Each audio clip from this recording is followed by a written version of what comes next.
been a while since I've had an update. Um, you can see I've done a stippling to make the ground outside the bailey have a sort of grass with flowers effect. I used a lighter green, a little bit of yellow, red, and purple.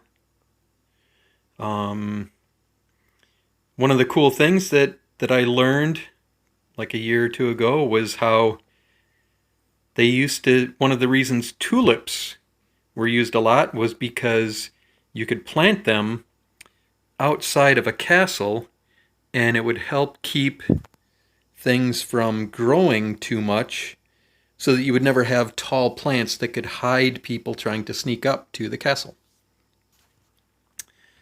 And I've started working on the walls. They're basically just the popsicle sticks, which I've stained a bunch of them, some shorter ones, and I needed to get some longer ones for there's just a couple of spots where the distance is just a little bit too long for these shorter ones.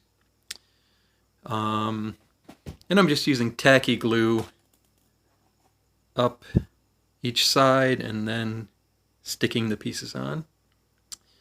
I have a sort of a layout for how I think I want the buildings inside the bailey to be. I'm still not quite sure how I want the gatehouse to look. But probably one of the more interesting things that I did was I finally built the top level of the keep. One of the most interesting things was trying to do these little things to hold.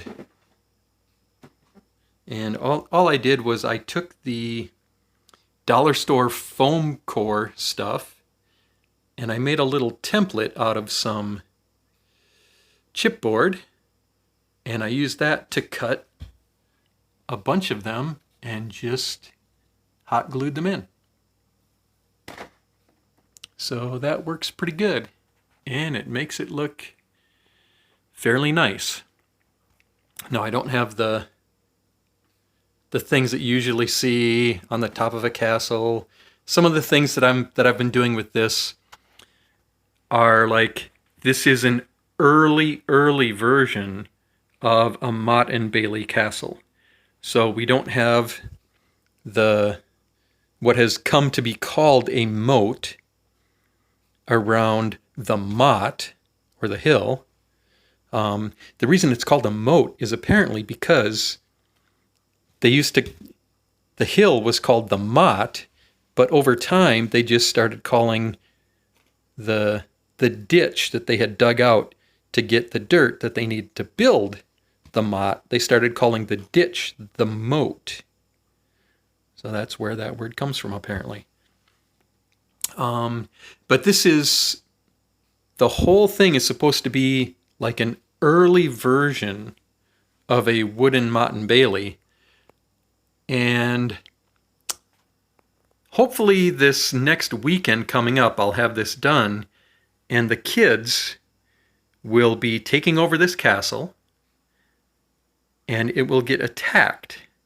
And in that attack, they are going to learn some important lessons about how to defend a castle from, against orcs and goblins and people who have magic. What is a firebolt going to do to a wall like this? How effective is the tower going to be? Is the gatehouse going to be an effective tool? So we're gonna learn some tactics, and I think that will be a good lesson for for the kids.